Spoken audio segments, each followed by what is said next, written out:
The act of staying in hotels while you're traveling is generally accepted as a normal thing to do. The ritual of seeking potentially haunted hotels on the off chance of seeing something paranormal, well, that's a pastime that's reserved for a clientele with a very specific interest set.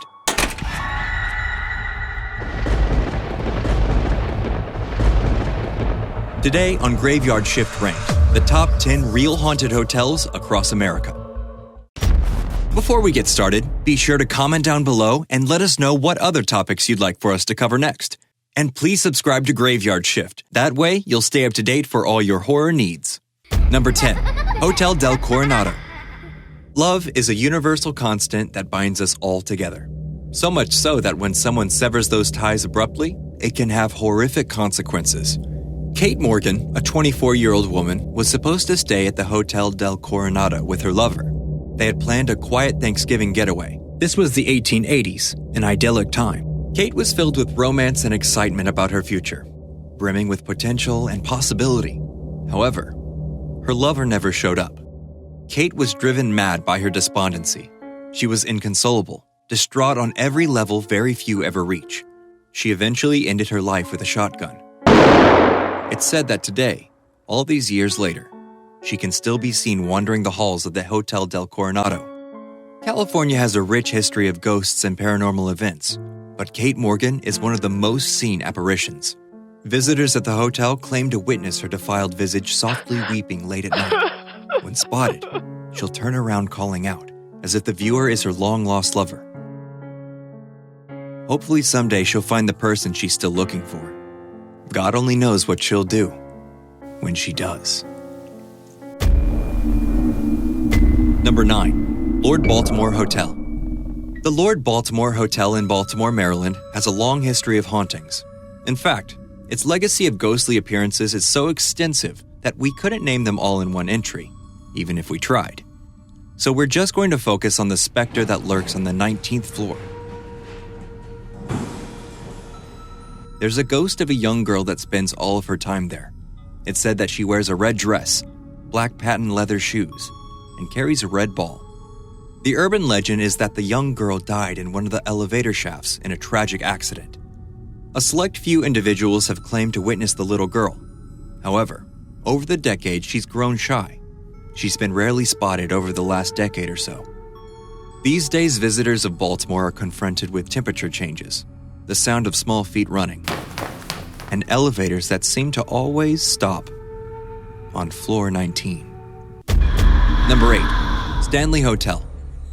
Have you ever read The Shining or seen the movie? Well, the Stanley Hotel in Estes Park, Colorado is the hotel that inspired it. Yes, believe it or not, The Shining is based on a real hotel with real ghosts. Stephen King allegedly stayed at the Stanley Hotel with his family. He had trouble sleeping while there. There was something about the place. It spoke to him on a primal level. It spurred a darkness deep within him. This fear and unsettled feeling compelled him to start writing. He was driven to produce, arguably, his masterpiece, based on his time at the Stanley. Other guests at the hotel have said that they heard pianos playing late into the night, soft laughter, and quiet murmuring discussions. The hotel even has a few ghosts that are thought to be former employees, so you never know. The bellhop that helps you to your room may or may not still be alive. Number 7. Ruble Hotel. Grafton, Illinois used to be a hotbed of activity. The town was alive with the hustle and bustle of life. People were setting up homes. Businesses were cropping up. Travelers would use the Mississippi River, which the Ruble Hotel is conveniently located directly adjacent to. To put it simply, it was a boom time. Back in the early 1900s, the Ruble Hotel was the place for the passers-through to stay. It offered much more than just a warm bed. It purportedly supplied a little more than a good time, if you catch our drift. Then, the Great Depression and World War II happened, and the hotel fell on hard times. Today, it's been refurbished, reopened, and is serving people from all walks of life. It has a decidedly less seedy ambiance, but it's still got the ambiance of days gone by. As an added bonus, a young girl named Abigail, who supposedly died there through the Great Depression, can be seen playing out on the balconies and walking through the halls at night. Patrons have been known to make friends with her only to discover, from the front desk clerk the next morning, that she has been dead for close to 100 years. Number 6. Emily Morgan Hotel. Remember the Alamo is a rallying cry that's been passed down from generation to generation of Texans.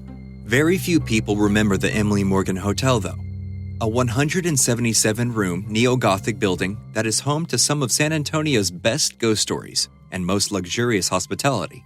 Before it was a hotel, the property was used as a morgue and a psychiatric ward. Supposedly the third most haunted hotel in the world, the proprietors of the Emily Morgan fully embrace their legacy of haunted happenings. They have palm readings, psychic happy hour, and guided ghost tours. Today, who knows? There's a possibility of seeing something truly life-changing if you were to opt to stay at the Emily Morgan.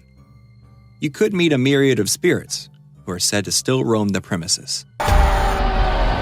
Number 5. The Bourbon Orleans Hotel. The Bourbon Orleans Hotel is said to be haunted by not one ghost, but 3.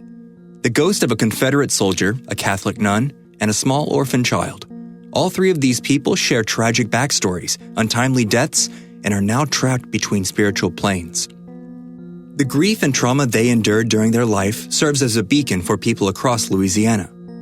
People from all over come to the Bourbon Orleans Hotel, attempting to get a glimpse of one, or hopefully all 3 of these undead tenants. New Orleans obviously has a long and storied history with ghosts and otherworldly spirits. The Bourbon was used as an orphanage, medical ward, and convent prior to being a hotel. It was even used as a clinic during the yellow fever epidemic. Supposedly, numerous victims from this time as well still haunt the premises. Number 4. Captain Grant's Inn. Located in Pocatello, Connecticut, Captain Grant's Inn is home to 2 things: loads of New England spookiness and literal colonial-era ghosts. The historic building was originally constructed in 1754. If you are attempting to see wind blowing in the trees, the existential stillness of the Northeast, and the spiritual remnants from lives stuffed out too short, Captain Grant's Inn might be the place for you. Quite a few guests at the inn have supposedly witnessed a woman and 2 children looming over their beds late at night. Who is this woman? Why were her and her children's lives taken before their preordained time? No one knows. But she and her children appear regularly, always together, always somber, always silently calling out for help. Some patrons have even been so startled by this small untethered family that they've checked out immediately and never returned. Which, if you're not there specifically to try and see an undead spirit, is the logical course of action. Number 3. Gadsden Hotel. Douglas, Arizona is a small, quiet town. Nestled in its heart is the Gadsden Hotel. The hotel appears normal and quaint on the outside. However, when guests stay there, they are often confronted with unexplained phenomena. Women often have their hair pulled by invisible forces. TVs randomly turn on and off, and a few guests have claimed to have literally been pinned to their beds by unseen entities. The hotel manager, Robin Breckus, swears that she has seen a ghostly cowboy repeatedly. She is so convinced that she even keeps a ghost journal open at the front desk for patrons to transcribe their experiences in. Number 2. The Marshall House. In Savannah, Georgia, there is an old hospital building which has been renovated and turned into a hotel. It's said that it's one of the most haunted buildings in America. Guests at the Marshall have claimed to see spirits walk through walls, faucets turn on and off, yellow fever patients materialize out of thin air, and weeping children throw themselves off a second-story landing.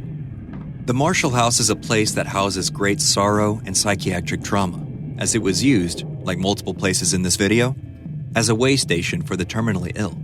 One can only imagine the horrific events that transpired within these walls of the now lovely and rustic hotel. But that's the nature of all things, isn't it? To evolve and progress. The Marshall House just seems to have a few remaining spirits lurking through the halls of the building, looking for a way to move on from this dimension to whatever's next. Number 1. Prospect Hill Bed and Breakfast Inn. This bed and breakfast inn in Mountain City, Tennessee, is a place that has so much folklore built up around it that it attracts people from all over the country. Some stay for a few days, some weeks. It has a magnetic pull that many find completely undeniable. This former Civil War veteran's 1889 country mansion is purportedly home to numerous ghosts. One of them was supposedly a chef, which is why occupants claim to hear the sounds of a fully functional kitchen and smell unexplained scents. Some guests even claim to have seen a soldier holding a small baby. Doors open and close across the mansion.